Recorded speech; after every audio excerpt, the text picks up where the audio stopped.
How many chapters? Course? The course. 4th chapter? Good. Which chapter are we finishing now? Hartree-Fock about that? Yes. Are we all happy about Hartree-Fock? Did we have enough? Will we be able to fill the flowchart? Or you found something is missing there? I suggest we look on it briefly, just without too much concentration, double check that we do not miss anything important on this flowchart, that we have all components. Just by thinking back in the airplane, I noticed that one little piece is missed. And if you look on it, it will be good for all of us. So we will spend maybe 5 minutes on overviewing this flowchart once again, and fixing the holes. And then the main goal announced in this course was to generate observables, to characterize materials. And you may develop a feeling of irritation, like the instructor promised observables and we are going series to series to series. Where are observables? So we need to spend a little bit of time on observables, at least in not only in the lab but in the practice, in the lecture time. So we will cover a couple of observables that can be generated based on Hartree-Fock theory. If technology allows, I will try to do the same organization as usual, scratching something on board, then switching to content. And if technology doesn't allow, it will be either one of those.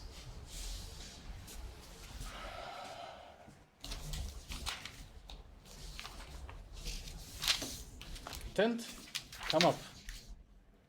Content, come up. Content. Whew. So, as any electronic structure theory, one may want to compute total energy, which will include energies of molecular orbitals plus the electron-electron interaction energy. So this first equation shows it, and there are no problems with it. All indices count electrons and go only for electron-electron interaction, go only up to highest occupied orbital. All good, no problems here, no flows in the board. But when we develop this flowchart, there is a little missed item, or it's not a big paradox, but it is a thing that we haven't focused. When we formulate Fock matrix, it is formulated in the basis of atomic orbitals. But it needs to take into account influence of many electrons. And electrons are distributed over molecular orbitals. So Fock matrix that we are using in the self-consistent cycle should include information about molecular orbitals and occupation of molecular orbitals. But formally, it's just 3 letters: F, mu, nu. F, Fock, mu, nu, atomic orbitals. Where are molecular orbitals and where are the occupations of molecular orbitals?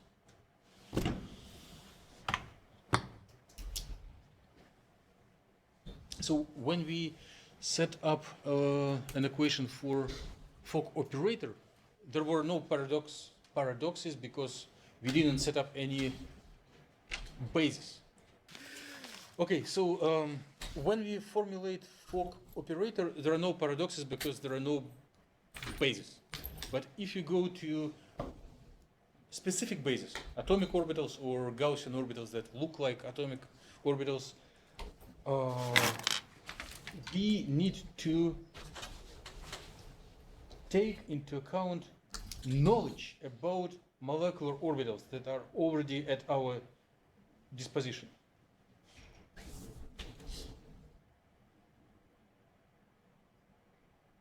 but the object that we construct should depend formally only on atomic orbitals. How do we do it? We do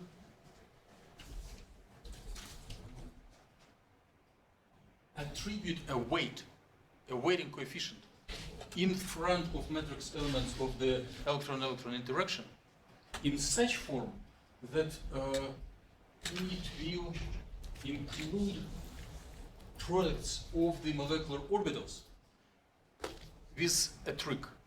There will be summation over all molecular orbital indices, and the atomic orbital indices will stay untouched. Then it will be an object that depends only on atomic indices, but it will contain information about molecular orbitals. So it is a way how to bring in information about how electrons sit on different molecular orbitals and create background field. So if we add this object, which some people call a density matrix, it is not general density matrix, it is Hartree-Fock specific density matrix. Then one formulates Fock matrix that does depend on atomic orbital indices. And this first term is kinetic energy of a single electron and attraction to all ions.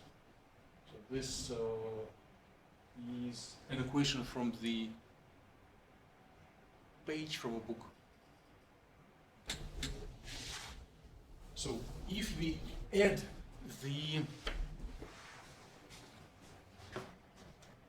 this specific form of Fock operator, then we can try to fill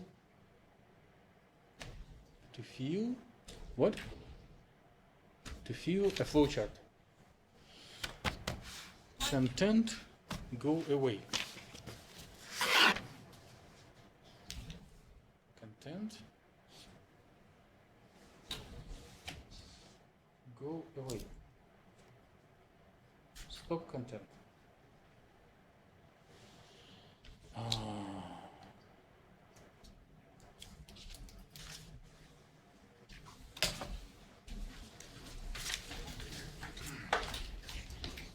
So let me do your homework.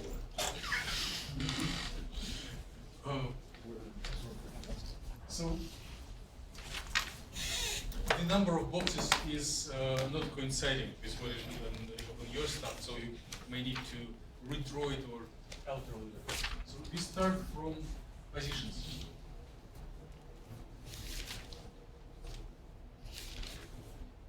Then, in addition to positions, one needs to have a random guess for molecular orbitals.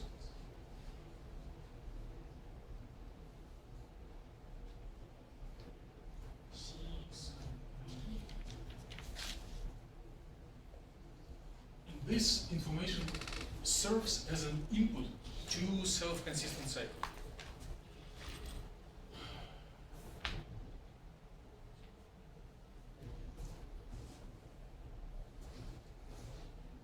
At the end of self-consistent cycle, we can find observables.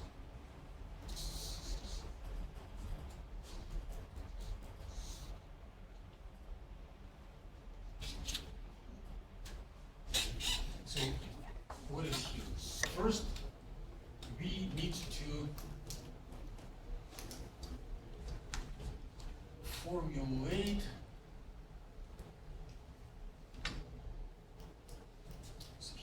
choose basis.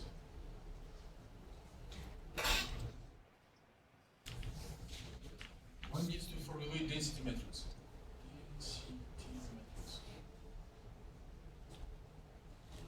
Which will depend only on atomic indices.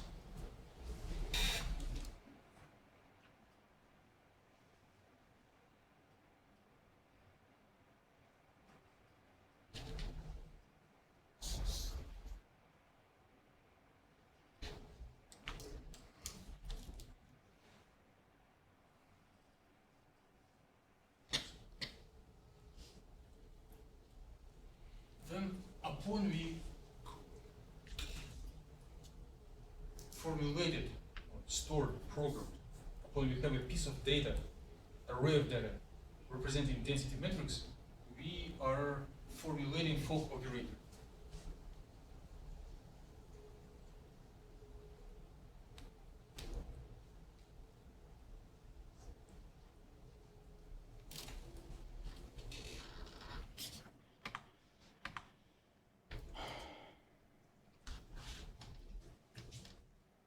So, which observables are we going to?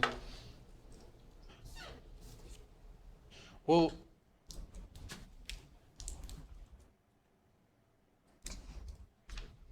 electrochemistry, ionization experiments measure the ionization energy and electron affinity. This has some relation to real life. So we will cover these two. And another observable that characterizes materials is spectra.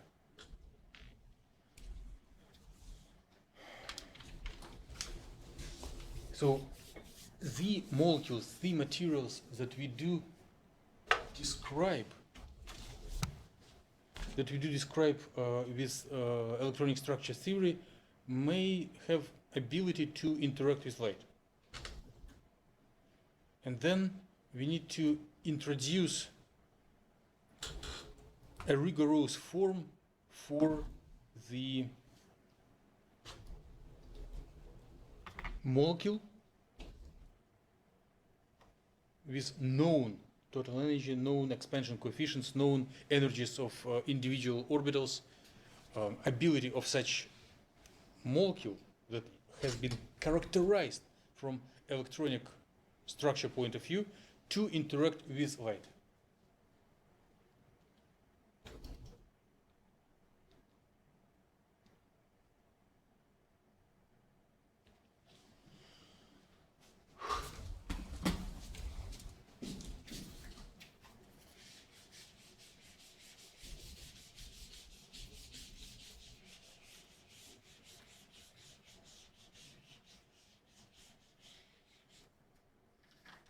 What is light? Electromagnetic radiation. What is electron and what is magnetic? The perpendicular Yes, but what are they? The one word is missing. waves. Then another word is missing.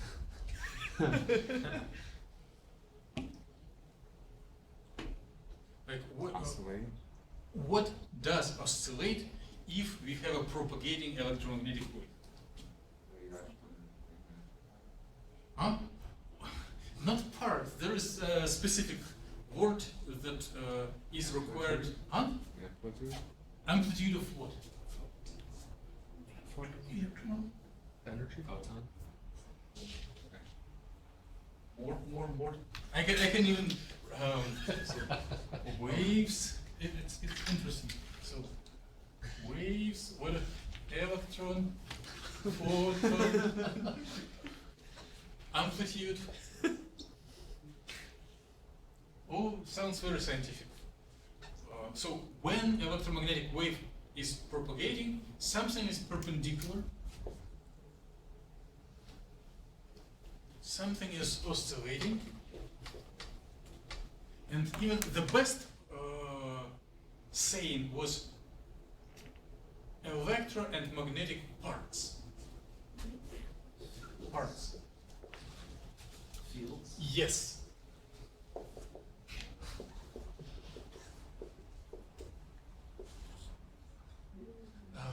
Black frame, not because we want to worry it.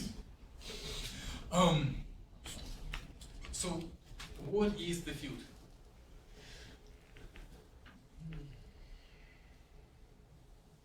It's a force. So, electric field is that in a specific area of space, there is some force that would affect on any charged particle, pushing it in a specific direction. Therefore, it is drawn by vectors. So if electron is placed there, it will be pushed up. And if it is electric or electromagnetic wave, it means that this force, this electric field, will change as we go to different regions of space. So it will be smaller, smaller, smaller, then it will start getting negative, then again positive, positive, negative. So this E for electric field.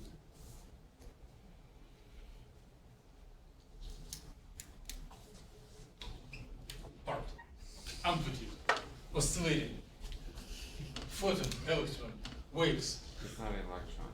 No? Okay. I agree.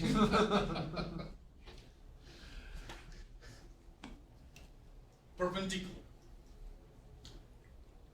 At the same time, there is another vector that would affect an arrow of a compass. Okay. And what is drawn right now is expressed at a specific time. But as time passes by, the lobes and nodes are moving forward with the speed of light. Where is our molecule? It is on the way of this photon. So here is our molecule. Atoms, bonds. No, I will tell you the joke right now. Otherwise, I will forget it. I was on a conference of software developers. I don't know how I got there. Here is their like program. And at the end of the meeting, they had a little social. And one of the old guys told a joke. When he was younger, he interacted with, as a quantum chemist, he did interact with a Nobel Prize holder in physics. And it was like 30, 40 years ago when computational chemistry was really underdeveloped. And there were equations, there were slow solving, but rendering of atomic models, building of atomic models was a big problem. Because making this three-dimensional visualization takes a lot of compute power. And then this person told his personal story, like, I hired a postdoc who could make a rendering showing for atomic positions. With this coordinate, showing some objects that you can rotate, click, and add. And this postdoc was just starting this project and already did a great success. But in order to save computational resources, he represented each atom with cubes. Because cubes take much less numerical effort to show that different facets are irradiated by light differently, and one can make a three-dimensional effect. And then the person who tells the story decided to impress his senior friend, physicist, this price, and tell, look at here, what we do, how nice it is. And it was like benzene molecule where carbons and hydrogens are represented by little cubes, rotating, showing. And this physics person asks, is it exact? Is it quantum solution of quantum theory? And the person, the speaker, answered, oh yeah, sure. There are Hartree-Fock, there are self-consistency, there's quantum, there are orbitals. And the physics person was doing completely different things. It is quantum. And I always thought that atoms are spherical. Is it singularities in specific direction? How come that from quantum solution you get a cubic atoms? So here are cubic atoms on the way of our electromagnetic wave. does it mean the light interacts with matter, or what does it mean something X interacted with Y? Dipole. You are running in front of the car. Is that bad? No, it is good. But it is an answer of the whole story that I'm going to make for. But more generally, in specific to optics, what or light to matter interaction, what does it mean that two species are interacting? Energy transfer. Energy was good. Energy plus transfer. Minus of question mark. Like, forget about physics and light. If you just have two molecules, binding, energy, right? So if something is interacting, one can always assign specific energy of interaction. So one needs to specify energy of interaction between light, between this arrows of electric field and molecule.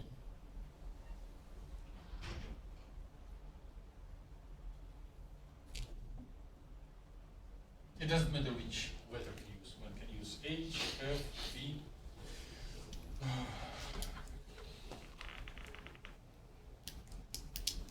Now we are listening to Levi, who told this word. So molecules can be completely neutral, can be dipolar, and generally, if we do have electric field, and if we do have a dipole, there is a specific energy of their interaction, right? So this electric field dot product to the dipole. This is not a discovery, it was always so. But the only difference is that now we have a rapidly changing electric field, and we are having specific brand of a dipole. It's not a dipole that resides always on a molecule. It is a dipole that is forming when molecule is transferred from ground state to excited state. And it is so-called transition dipole. Transition dipole. Transition dipole. And since from our previous experience we know that by interaction between light and molecule comes from ground to excited state. Therefore, matrix element of coming from ground to excited must be non-zero if it doesn't interact with light. Technically, wouldn't you just have to have one state going to another state, because you can have excited state absorption? One can have excited state absorption, but if one doesn't disturb molecule for long enough, it will come to the ground. And it's reasonable to start from the ground. So we need to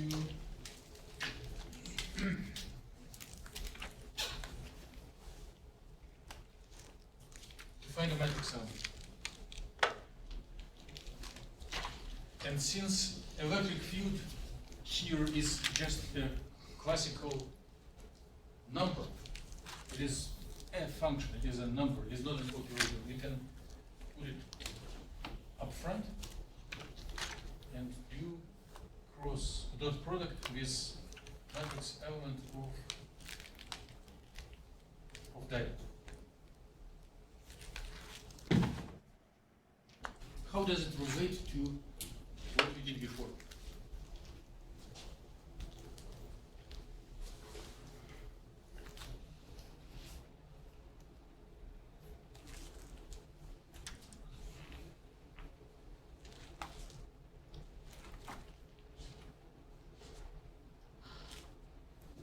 There is an important logical aspect that we can skip and be happy until we meet a reviewer of a paper. intuitively, we understand that by absorbing a photon, an electron from one orbital jumps to another one. This from one molecular orbital to another one. But is it rigorous enough? Does it matches all our previous saying about multi-electronic wave functions? Basically it is right, but we need a little justification to check whether we can use language of single electron orbitals to describe interaction of light with multi-electron molecules.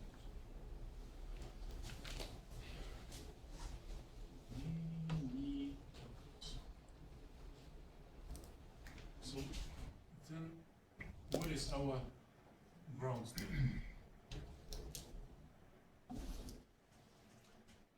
If you will do everything super rigorously with Slater determinants and Fock, we will spend longer time than we imagine. So let's go with Hartree products, with understanding that they are not super precise, but they give main concept. So ground state for, let's say, H2 molecule, or any object with two electrons, because otherwise it will be too complicated. So first, second, third. And let's count that spin index also is included here. So it is not two electrons on orbitals, it is just here and there. Ground state. Then the excited can be 1 is translated from orbital 1 electron, 2 orbital 3.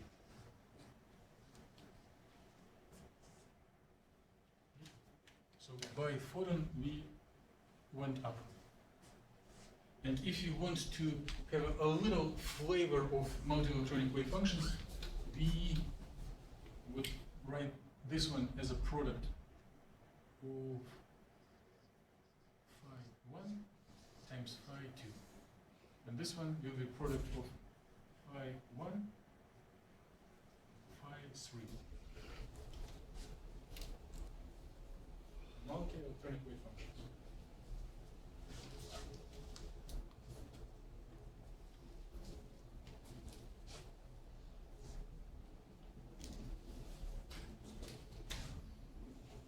What about orbital? What about dipole operator? Dipole is electric charge times position, right? But here our position means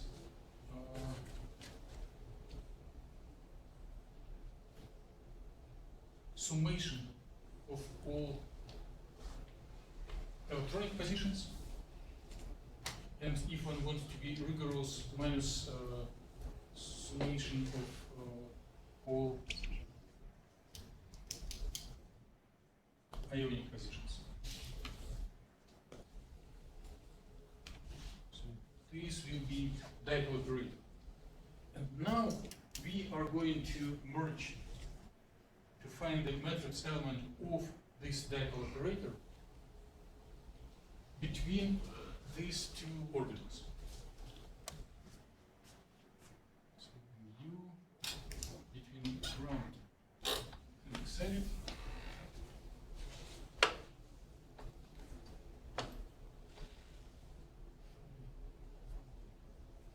Three.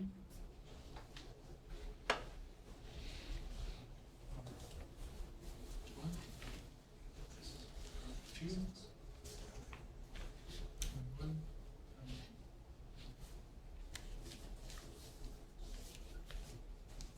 So by now, our approximations is that we do Hartree products, and that for simplicity we take 2 electrons only, but we can simply add summation over other electrons. So we are still with multi-electron approach.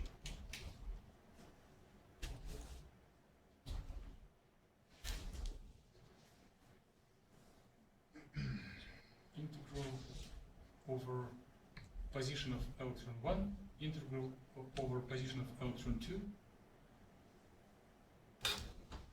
Electron number 1 will start in orbital 1.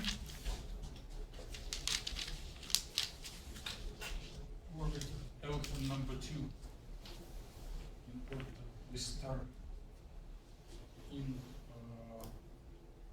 electron 2 in orbital 3. R1 plus R2 multiplied by electron 1 in orbital 1, electron 2 in orbital 2.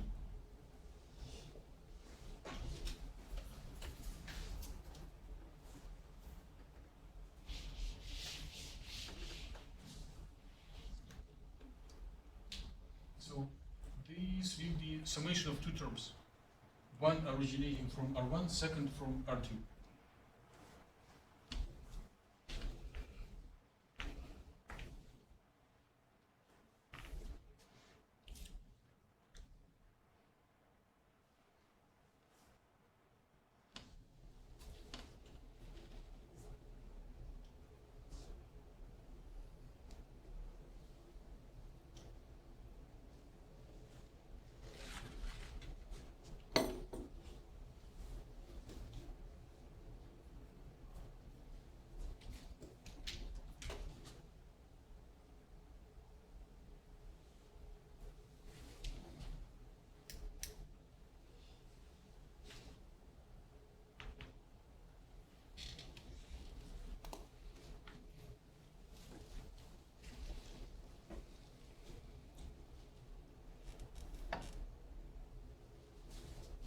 So what do we see here?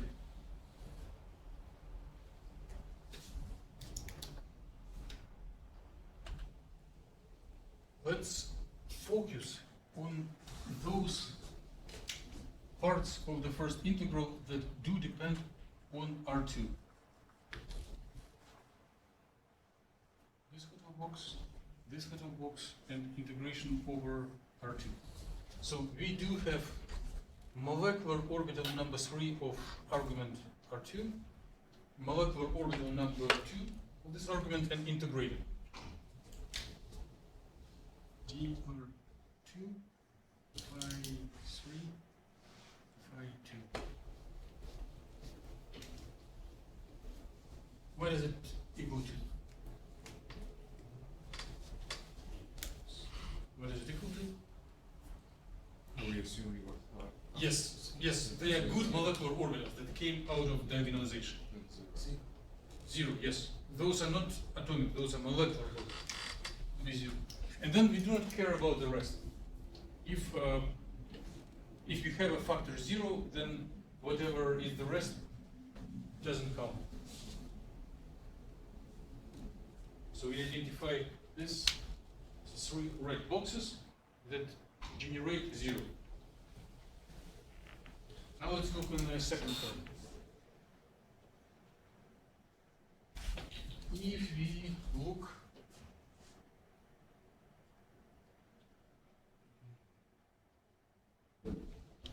on everything that relates to electron at position 1.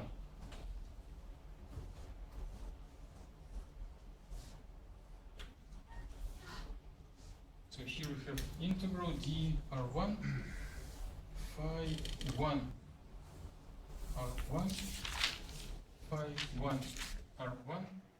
So orbital electron at position 1 occupying orbital number 1. So if the orbitals are orthogonal and normalized, then this will be equal to,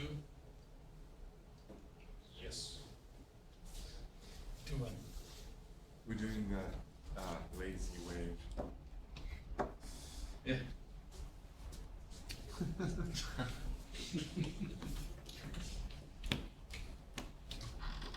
Then all this enchilada will be equal to what is not included into red boxes.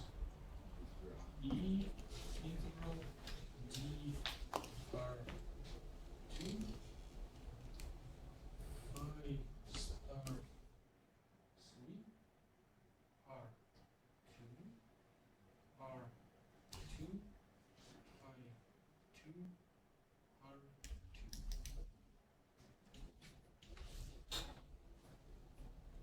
which is a transition dipole matrix element between one electron molecular orbital. So it was a little maybe boring and spending your valuable time, but conclusion is that even if one starts with precise multi-electron wave functions, and one is looking for precisely defined dipole operator, taking into account multi-electronic nature. If we are exploring transitions associated with swap between two orbitals, the final contribution can be expressed in terms of one electron integrals of one electron molecular orbitals. So the picture of orbital electron going from orbital number 2 to orbital number 3 is, it was intuitively correct, and we have a justification to use this picture further. So although we know about multi-electron nature, we can neglect all electrons that are not involved in this transition, and they will not contribute to the matrix element characterizing the intensity of interaction of light to matter. So if you want to characterize light to matter interaction, it is sufficient to work in the basis of orbitals. So it is true if electron excited by one.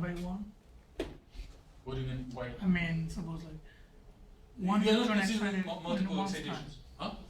Is it possible to excite two electrons, suppose like, or multiple electron at the same time? It will be more complicated than this. Then you cannot work in the basis of single electron orbitals. The expression will be different. It will be products of such things.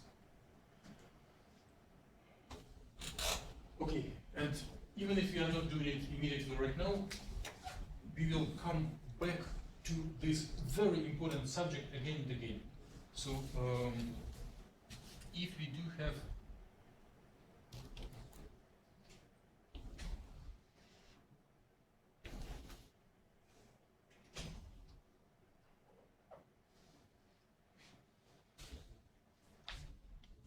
matrix element of interaction between light and matter,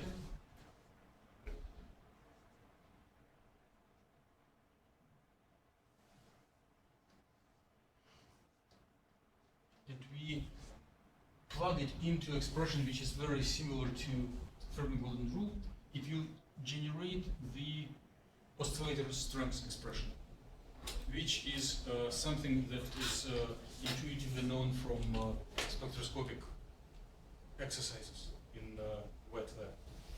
So what's V? It is what we were looking for. And then that's just the density of the electron? Or what? Density of states.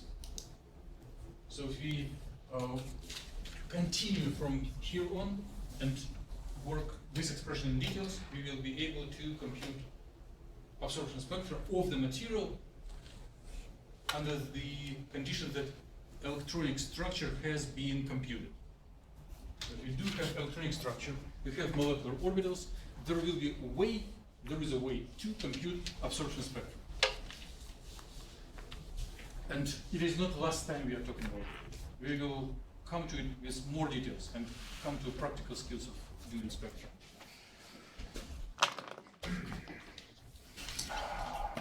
Content appear. Content appear. So waves, then generally not cosine, but this exponentially with imaginary phase. So interaction of light to matter can be approximated by dipole term, is a leading term. There are additional terms, but they just add a little bit to precision. Dipole term is sufficient. Here is the formal definition of dipole. That means all positive positions of all positive charges minus positions of all negative charges. And then if we need a matrix element, formally we need to find matrix elements between Slater determinants. ground and excited. And if HP is not Hewlett Packard, it is Hartree product here. So we simplifying our multi-electron operator by summation of this position operators, and we simplify our multi-electron wave function by Hartree product. And then we are looking for matrix element between ground and excited. So if we are carefully doing it, two terms in the operator gives us two terms for the matrix element, and in one matrix element we identify that orthogonality of orbitals evaluated at a space point different from which where we find the orbital, where we find the operator. So we are looking for R1 and we are integrating over R2, and then through orthogonality we get 0. And for second term, the orthogonality gives us 1. Therefore, first term drops completely, second term survives. And the only surviving part is one electron transition dipole matrix element. Or if we were in the quantum course from the beginning, expectation value matrix element of position operator, which is a key to characterize interaction of light to matter.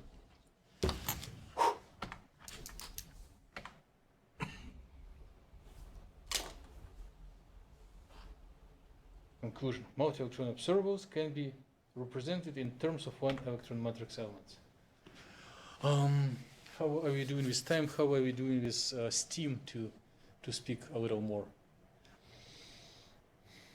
I want to cover two things more today. So one will be very slow introduction into periodic materials, periodic solids that we will need to deal with. Even if we all chemists, we may need to deal with polymers, which are periodic. And if we deal with nanomaterials like surfaces, they are periodic. Nanowires, solids, it is a useful skill. So how do we define a periodic solid? So it will be boring to look on a screen. It will take a little longer time, but I better scratch on the board. Content disappear. Content. Okay.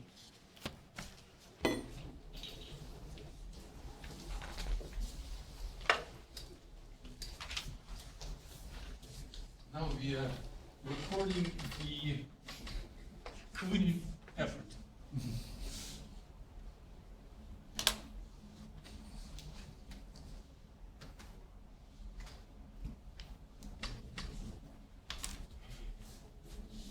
So intuitively, periodic means that if you have a couple of atoms, then if you go to the same size of the box and shift it by the same amount of translation, we can get absolutely the same repeating pattern. But can we make a shorthand notation? What does it mean for input for electronic structure? The ions contribute term of Coulombic attraction. Right? It does depend on position of electron.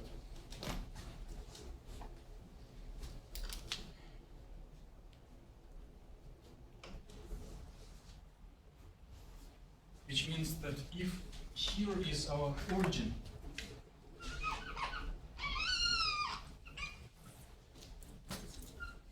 that distance from the ion determines the potential, the attraction that electron is feeling from this ion. But if we suddenly consider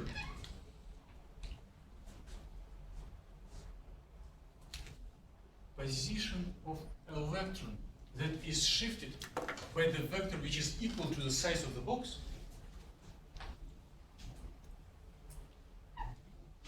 so this will be R, then at this point electron will feel exactly the same potential.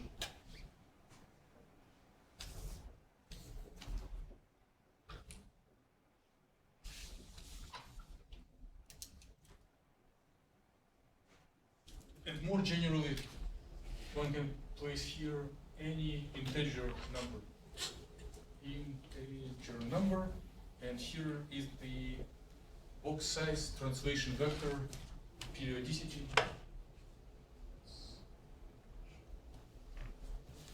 So potential at different point of space will be the same as one can find several points of space where the potential is exactly the same. And in this shorthand notation, we don't care how many ions is in the cell. We just state that it is a definition of periodic system.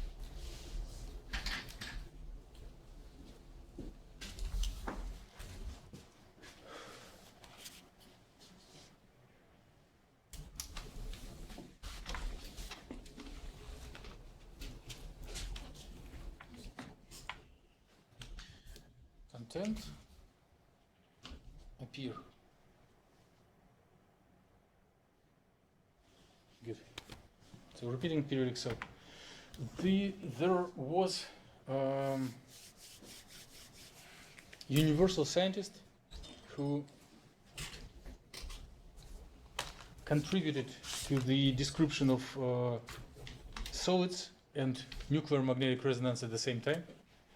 And when he was dealing with solids, he derived that wave function found in the periodic potential will have a specific way, a specific shape. That when the potential is exactly repeating at a new space point, the wave function will be the same with precision up to a phase factor. So it will be absolute value of the wave function will be the same, but phase can be accumulated. And here is this expression. So the wave function in these periodic systems will be a product of the contribution from the vicinity of ion times envelope function that depends on going from one periodic cell to another one. And this atomic part will be the same, and periodic part will accumulate different phase. We are not going too much deeper into this. I just want to give heads up and scare you a little bit, but we will focus on it in more details, and we'll find that those are easy things. Just please start thinking in this direction on your background thinking.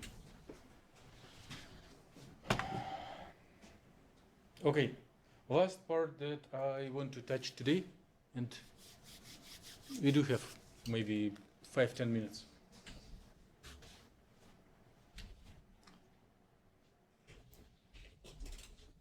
If you have photoelectron ejection of electrons from material, it will depend on the ionization energy, or if you just do electrochemistry, you can tune the voltage and find the oxidation reduction potentials that also correlate with affinity and ionization energy. And do we have any connection between these practical observables and the stuff we were exhausting ourselves and our computers. Yes, there is. So, how do we find the total energy of a molecule if we have completed Hartree-Fock calculations? We do content disappear.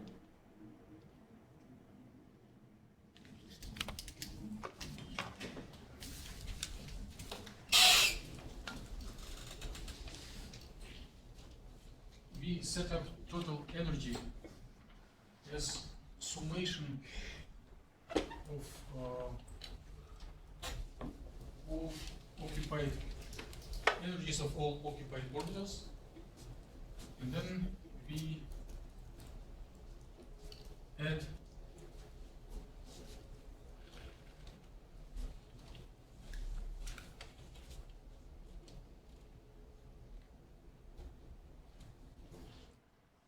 interaction energies between all pairs of electrons,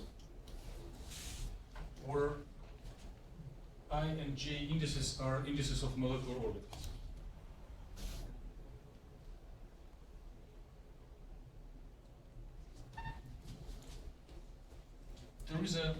There was a scientist with last name Koopman,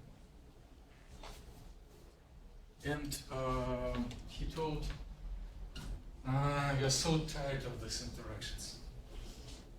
Let's approximate the negligible and make oversimplified, quick analysis and interpretation of the electronic structure calculations based on energies of molecular orbitals only. So it is not, we are missing substantial part of energy, but this approximation would allow immediate, quick estimate of the ionization and affinity. So, what will be the energy, total energy of a neutral molecule? It will be E1, E2, E3, E comma minus 1, E comma. So all orbitals until highest occupied molecular orbital. What will be the total energy of the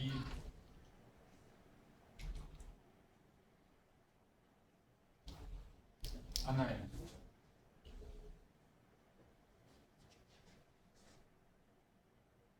So anion means that we have removed one electron from the model. Means we picked it up from the highest occupied molecular orbital.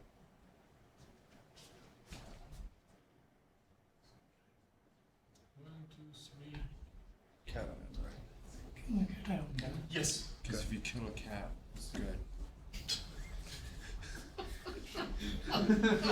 I just Cation. go the T looks like a plus sign.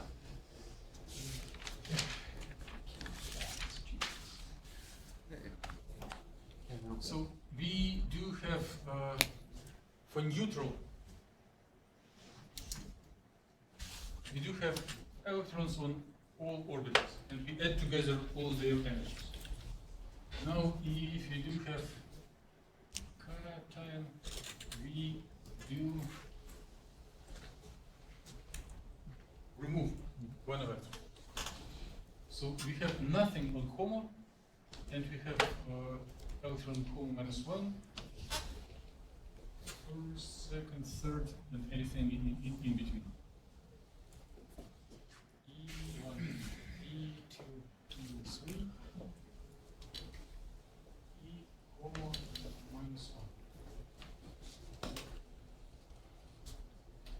but we still need an ion.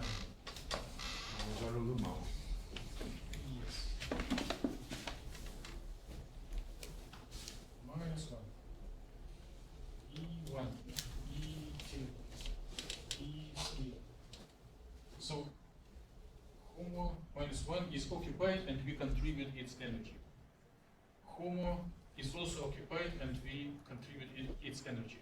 And if it is anion, it means we contribute one more electron. It cannot, because of exclusion principle, it cannot sit on HOMO, so it goes to the LUMO orbit, to the next orbit.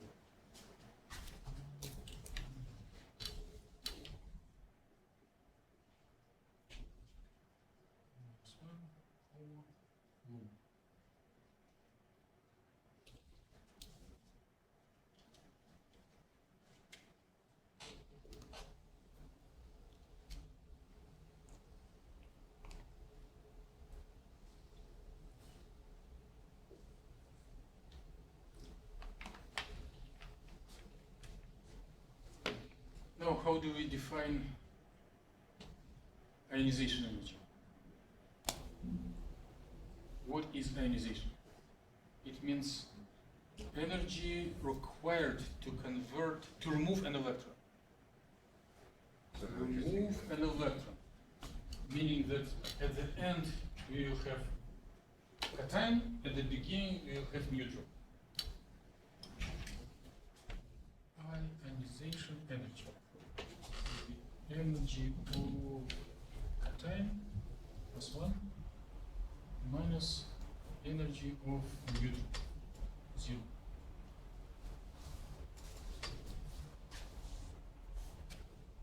This one minus this one. So all these terms you cancel and you will get minus E.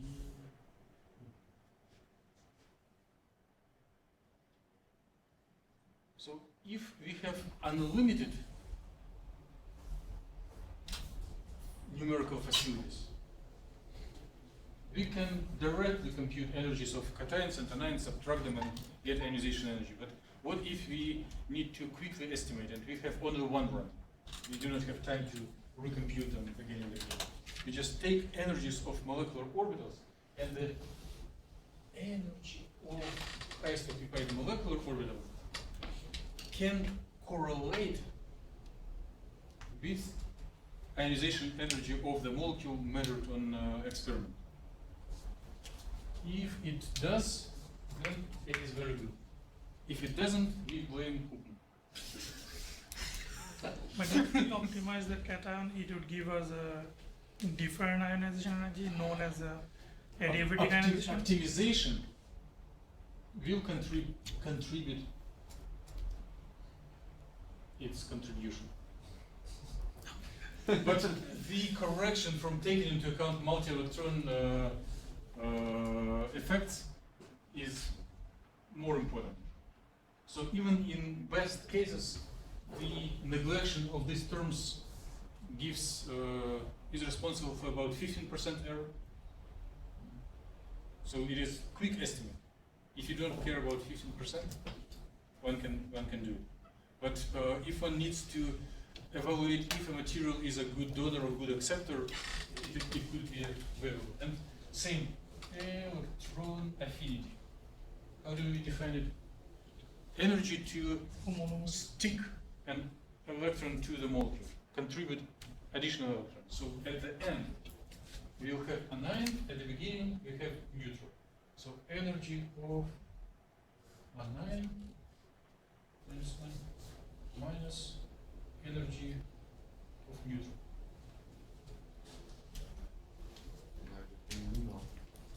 So this one minus this one. So we cancel everything, and the only surviving term is the energy of lowest unoccupied molecular orbit. So properties of multi-electron molecules are expressed in terms of one electron orbitals. This is known as Koopman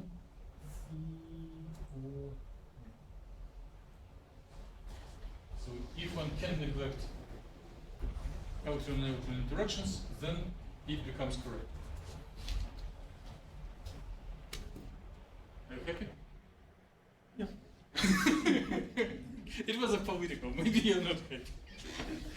So it's known as a vertical ionization energy, maybe, right? Yes, we do not take into account reorganization yet. It is only a single point calculation. Content appear.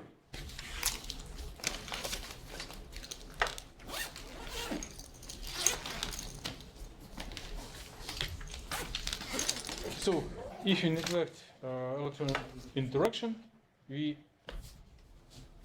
total energy summation of occupied orbitals, and then we have neutral, anion, and cation, and by subtracting pairwise energies, we can estimate the energy of electron affinity and ionization energy. This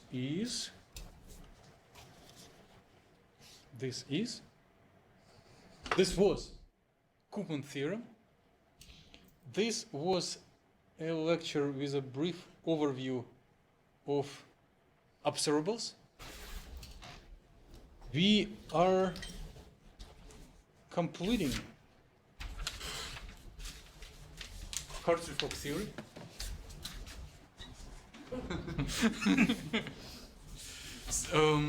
So what are our plans? How do we proceed further? Oh, on Tuesday, please bring this little